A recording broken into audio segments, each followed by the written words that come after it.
अब हम यहाँ कलयुग में आकर हम शब्दों को सुनने का संयम नहीं है। चैनल को हम बात कर रहे हैं, हम सिर्फ आलोचना कर रहे हैं। तो हम सत्य, तप, दया और दान, बात सर आदरणीय, तो अगर हम सत्यवादी अगर इस देश में राजा हरिश्चंद्र हुए हैं तो हमारी एक संस्कृति है सर। अगर द्वापर में तप होकर विष्णु के अवतार मर्यादा पुरुषोत्तम राम हुए हैं तो यहाँ का इतिहास है सर। तो मैं आपको ये बताऊं कि आज के राजनेता जिस तरीके से समाज को तोड़ने का काम कर रहे हैं और डराने का काम कर रहे हैं, मुसलमान मुसलमान मुसलमान, ये बताइए प्रधानमंत्री जी ने वर्तमान समय में, मैं हक बात कह रहा हूं, सबका साथ, सबका विकास और सबका विश्वास, ये मैं कोई ये नहीं कह रहा, वसुधैव कुटुंबकम रोडों पे लिखा हुआ है। कौन कहता है भाईचारा खतरे में? आज नवरात्रे भी है, ईद भी है, तो मैं अदब के साथ कांग्रेस के भाइयों को कहता हूं, पिछला जो इतिहास रचा है ना सर, पिछला जो इतिहास है वो उसमें इतनी कालिख है, इतना कड़वापन है, क्योंकि अब आप वस्त्र तो सफेद पहने हुए हो लेकिन आचरण को सुधारने की आवश्यकता है। जब इनका घर गिरेगा तब इनको समझ में आएगा, जब इनका घर गिरेगा, जब एक सरकार आइडेंटिफाई करके कि हाँ ये मुसलमान है ना, ये मुसलमान का घर है, इसका घर गिराओ, बुलडोजर ले आओ, घर गिराओ। देखिए ये ना दोहरी चरित्र की कालिक मानसिकता, काला दिल काला मन वाले यही बोलेंगे। इन्होंने कहा कि बैसाखी की सरकार, थोड़ा मैं यूटर्न मार रहा हूं, इनकी खुद की गठबंधन अर्थी पे है, पता नहीं कौन टांग किधर है, समराम नाम लेके चल पड़ रहे, पता ही नहीं चल रहा, अर्थी पे गठबंधन दूसरे को बोल रहे। और दूसरी बात करें, 100 साल बाद पूछा जाएगा कि मुसलमानों को कब सताया गया था, 100 साल से सताते आप आ रहे थे। ये जरूर बोला जाएगा कि भारतीय जनता पार्टी ही थी जिन्होंने एपीजे अब्दुल कलाम को, जो मुस्लिम थे, देश का राष्ट्रपति बनाया तो भारतीय जनता पार्टी ने बनाया। और हम आपके तरह नहीं, अगर टोपी पहन के उनका डिसाइड नहीं करते। लोग थक गए, अगली बार 10 पे आएंगे। लोग थक गए, हिंदू मुसलमान करते थक गए। और सुनिए, ये धर्म की राजनीति के अलावा कोई और बात कर ले, मैं आज दावे के साथ करता हूँ, धर्म की राजनीति छोड़ करके अगर बुनियादी मुद्दों की बात करें तो मैं कहता हूँ कि 10 सीटें भी नहीं मिलेंगी उनको। अच्छा मैं कह रहा हूँ, एक मिनट, मैं आप बुनियादी छोड़ दीजिए, फिर आप बताइए, आप 10 बना के दिखाइए। आप हिंदू मुसलमान की कोई बात नहीं, आप बुनियादी बात पर बात करिए। बुनियादी बात पे क्या रोजगार दे रहे हैं आप? रोजगार के लिए कानून क्यों नहीं बना रहे आप?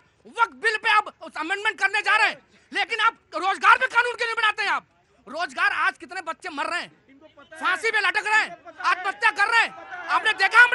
आपने मतलब देखिए, इनकी, मैं सबसे कह रहा हूं, इनका तकलीफ यही है कि इनके राहुल गांधी बेरोजगार क्यों हैं, और वो हमेशा रहेंगे। देश की जनता युवा के लिए ईपीएफ का मॉनिटरिंग कानून इसी सरकार ने बनाया, 15,000 का स्लैब का इंक्रीमेंट इसी सरकार ने किया, टैक्स पेयर का स्लैब इसी सरकार में बना, स्टार्टअप का स्लैब इसी सरकार में बना, अलग से 20 करोड़ की योजना स्टार्टअप के लिए लेकर इसी सरकार लेकर आई। 2 करोड़ की बात करते थे, 2 करोड़ 85 लाख इनरोलमेंट स्टार्टअप में इसी सरकार में हुआ। दिक्कत क्या है? गांधी परिवार बेरोजगार, कांग्रेस बेरोजगार, 0-0 अंडा।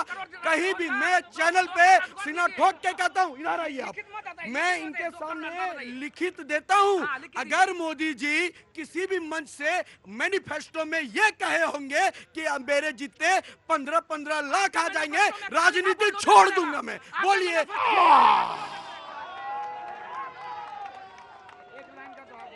जी आया जनाब, कहां से आए? सर मैं गोरखपुर से आया हूँ। गोरखपुर से आए जी। सर दिल तो मेरा भी दुखता है, मुफ्ती मोहम्मद साहब का जो दिल दुखा है। मैं भी ये पूछता हूँ उनसे कि सब, जब कश्मीर में कश्मीरी पंडितों को और हिंदुओं को जब वहाँ से क्या नाम मार कर काट कर वहाँ से खाली कराया गया था, तो क्या तब भी उनका दिल दुखा था? और सर 84 में जब सरेआम यहाँ कत्लेआम हो रहे थे जब सरदारों के, तब भी क्या उनका दिल दुखा था? कभी कोई स्टेटमेंट उनका आया आज तक? और दूसरा, ये आम आदमी पार्टी के जो ये अभी इन्होंने बड़ा शेर सुना दिया उनका, राहत इंदौरी जी का, कि ये किसी के बाप का देश नहीं है।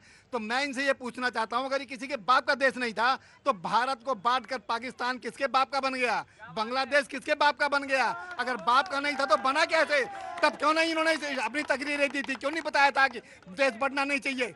तब भी तो धर्म के आधार पर बांट दिया, तो किसके बाप का था क्या वो? ये जब सब लोग आपस में इकट्ठे ही रहना चाहते थे तो बांटा क्यों इन्होंने अपने लिए?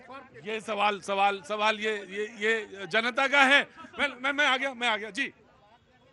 इतिहास गवाह रहा है, 1857 का जो विद्रोह हुआ है उसका कारण धर्म, भारत के जो टुकड़े हुए हैं, मैं आ रहा तकरीर पे आ रहा हूँ जी।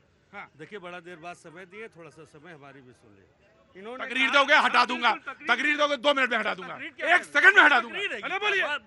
अभी इन्होंने कहा, हाँ। मैं बता दूं उत्तर प्रदेश में समाजवादी ने एक झटका दिया तो आ गए लंगड़े होकर के। पहली चीज। दूसरी चीज, अभी ये कह रहे थे धर्म की बात कर रहे। लंगड़े क्या है? अरे खुद का जमानत जब्त हो गया उपचुनाव में, लंगड़े क्या है? अरे खुद कल राजनीति पे लंगड़े क्या है? फालतू की बात कर रहे हो। पहले अस्तित्व बचाइए, अस्तित्व बचाइए। लंगड़े ये शब्द एक कमेडियन ने कह दिया गद्दार।